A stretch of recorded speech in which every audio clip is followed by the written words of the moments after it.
6 heart attacks, and he got up and stayed strong, and he would look at me, say, take me for a drive, he never gave up. I think that's where I got the strongness from, so.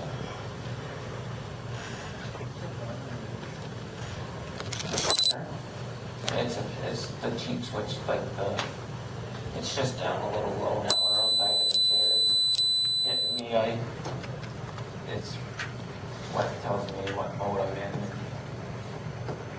It's running the chair, like, I'm getting it, oh, that's one thing I'm gonna start hitting the prices. How much do you guys think this chair costs? 15? I only wish, but I told it, this is a joke on me, I bought a brand new truck just before this, and 6 months later I had this accident. If I knew I was going to have the accident, I would have bought this instead. This chair was $26,000. I'm getting a new one at the end of the month, that's $33,000. Yes, this one here that I'm getting at the end of the month, I'll have power to the knee, like my legs will be able to straighten out. It's sensors instead of pushing back on it. I can operate a TV at home. There's nothing cool about this chair. I mean, when it's your independence, you want to get as much as you can. Is there anything else? Yes. I top out at probably 8 miles per hour with it. They told me with that. Actually, there's a story behind that one too, that I don't like it to be that high. I thought one day I'd be brave the first time ever driving a chair. Well, driving my new chair, I should say. I turned that up as high as it would go, and I'm going along the snake ass area. I just tapped that headrest and I done catwalk. I put that up down and nowhere to go. I hit that floor and I'm like, just going like this, getting in the beats. Dad's like, what are you doing? I'm turning this down. I went from red to pale white. I thought I was playing. It just scared him. The doctors got mad at me one day because I was out there trying to climb a grass knoll that was 90 degrees off of the back. Said, you're not going to be able to do the things that you did before. But I tried, and they have really good control. Actually, I can't even slip on ice or anything. Yes. This one, coming in May, will be my 3rd one. I was lucky, accident prone again, actually. It just, before my accident in November, around here you guys tip and make reads and stuff. Well, I was out tipping, and that's how I made good money for my mother and stuff. I was taking my 3-wheeler back out, and I don't know what made me think the bike moving. My chain came loose. I had a glove on. I fit my hand into the chain while it went right around the sprocket and cut the tip of my finger off. At work, I was, let's say, working in there quite a bit. I was eligible to get Blue Cross, or like it's a medical assistant, or not assistant, it's insurance. They take care of whatever. And I found out for me cutting my finger off, I could have got the order. Well, I said, oh, I'm going to get that.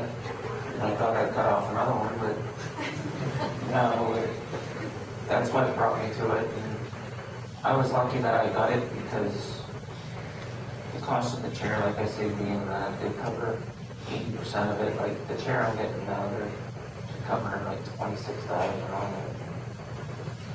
And it just helps me out the drugs that I'm on. Like, that's another thing too. If I was to, I never even took the Tylenol before my accident. And that very night, they're coming at me with fistfuls of medication. And And it's like, I can't swallow that, and they give me the liquids of it. And you're like, I'll try to do it because the collace, what it is it softens up your bowel. I thought one night I'd be smarter about it. I said, can you mix it with some juice? They mixed that little bit of mixture in with the 88-ounce cup of orange juice. I take a little sip out of it, I said, there you go. I said, no, you gotta drink it all. I put my head down, I'm like, come on, man. This stuff is gross. But, and like I said, I had that tracheotomy in. Dad would always leave the room when this was being done to me, but they put you to sleep, it's anesthetic in your chest. Well, I caught pneumonia from the anesthetic. And I had a respiratory nurse come in, beat on my back and my chest to loosen it up, and then they had to take something like a catheter they had here, drive it down in there, into the tracheotomy, down into my, basically down, they were getting down into my lung area, and they would suction it out, and all that time you're choking, turning water in the eyes. It's not nothing you want to try, that's for sure. But there was one thing that I was able to keep going with on my, I found one thing that I love to do, like my drawing. Before my accident, I like to draw, and they said, try that. And they threw a pencil in my mouth. I said, this ain't gonna work. And, well, they showed me on the internet, there's flipping out there, he said, there. Well, I went, first thing I ever drew was a picture of Pluto. But now I'm into, I can do wildlife.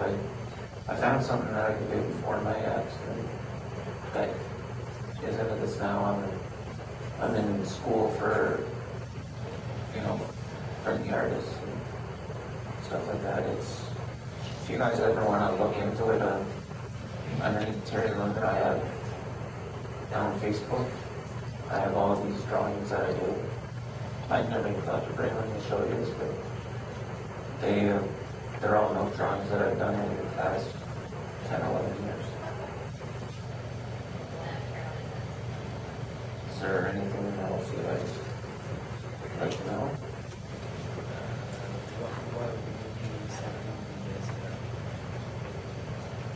Excuse me, what was that name? What would be something you miss that I About having needles? Basically what I miss is the sports. Like I play basketball, baseball. I actually went out on one of those outings. You don't know what it's like to sit and watch a sport when you're used to playing it. We went to play pool, something this pool was pool. I couldn't play it no more. I sat in the corner, 21-year-old male over there laughing at me just because I couldn't. You miss all this stuff here. It's like, it's not even the sports that you miss, it's just to able to get up and, like for me to get up out of my bed, I have a sling and a ceiling track lift. I can't even get up out of the bed by myself to, go get myself a glass of water or to stretch out or anything. And you miss everything. It's a totally different lifestyle. Once you're into this, there is no cures for it. They're working on it, but once you make that one wrong judgment like I did, you're paying for it for the rest of your life. Is there anything else? How many people are committed to your care? I have, I have to have 2 in the morning. There's 4, plus my mother. And they constantly, I can't live on my own, I'll have to put it this way. I can't go out and have my own house or my own apartment because the government ordered me at where I have the cost of my own drugs. Everything else, I don't make enough money to live on my own and to pay the caregivers. I have to have someone with me at all times because I can't move. There was one instance that I stopped breathing from a muscle spasm. See, my lungs are paralyzed, so I breathe with my diaphragm muscle. I had a really bad spasm one day and my diaphragm had seized up. I turned blue and everything, I guess. The worker that I had there with me, luckily did CPR and kept my lungs going. And I woke up in the St. Stephen Hospital. Freaky this was, waking up, and I was blind there for a little while because of the air. I had to get back up around my brain again.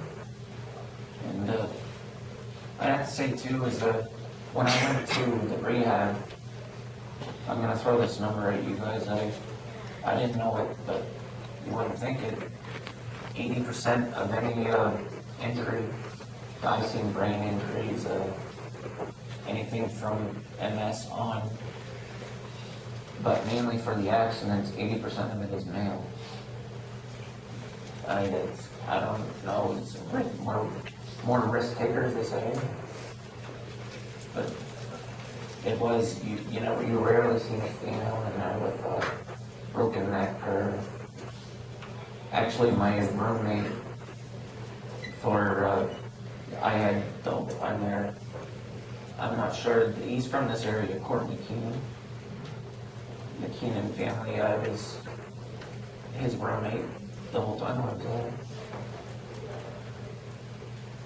So, anything else?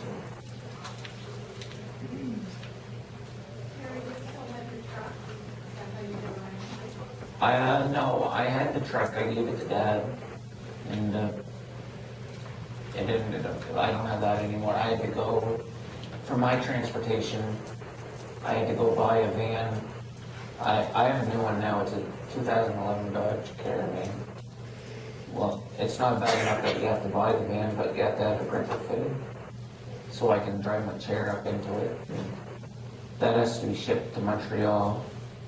And I just got that last June, and it cost me $50,000 to get a van done on it, just so I can get out and do stuff like for my doctor's appointments. I have what they call a baclofen pump in my stomach. Remember me telling you that I had those spasms bad, and it stopped me from breathing? Well, they had to put a pump in. They put liquid medicine in it. Liquid baclofen is what they call it for muscle spasms.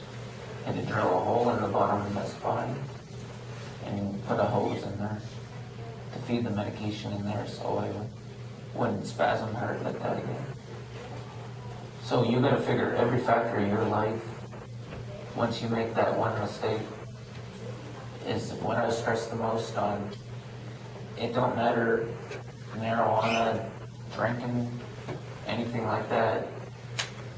If I know you guys aren't going to be saints and not do it, we preach for you not to do it. But if you do it, be smart about it. Have sober drivers. Have all these things that lined up, because if you don't, there's even worse. Like, I've seen brain damage that's worse often than this. And there's always the ultimate thing. You might not be taking another breath, like you seen in the skit there this morning. This is serious stuff. And to be honest with you, I said it yesterday too. I had a 6-pack of beer and I was gonna drink it all, and by the end of that day, I never lined up for a sober driver or anything. I was gonna be one of the stupid ones. Luckily, it stopped me, and that I never hurt nobody else. It just come down on me, because I know people that have killed people in car accidents because of drinking and driving and they never get over it. If you kill a friend because of that one reason, even if you're not drinking and you kill a friend, it's hard. And alcohol and marijuana, anything like that, any alcohol or drug-related substance, you will find, if you have it in your system, you're sober. You think you're brave when you're sober, but when you're drinking, what you think of sober, like say I wanted to jump off a rock ledge, and I'm afraid to do it when I'm sober. When I was drinking, I done it. You get brave, and so it alters your mind to a fact that I don't like to bring this one up, but it's hard to talk about it. My friend, I didn't know at the time, was having stress problems, and he didn't get help or anything. And one night he got drinking, and he finally got the nerve up. I no longer have my brother, or, well, we were close enough to be brothers, best friend. He shot himself. So there's all of these different things of alcohol and drug-related things that you guys can avoid just by making the choice of zero tolerance. Be wise, have a head on your shoulders. That's all my message is here today. Is, if you don't, your life is gonna be. Not everybody's like me. I've seen people in wheelchairs that are total asses to people because they had done something stupid and they didn't want to live with it. Is there anything else? Or?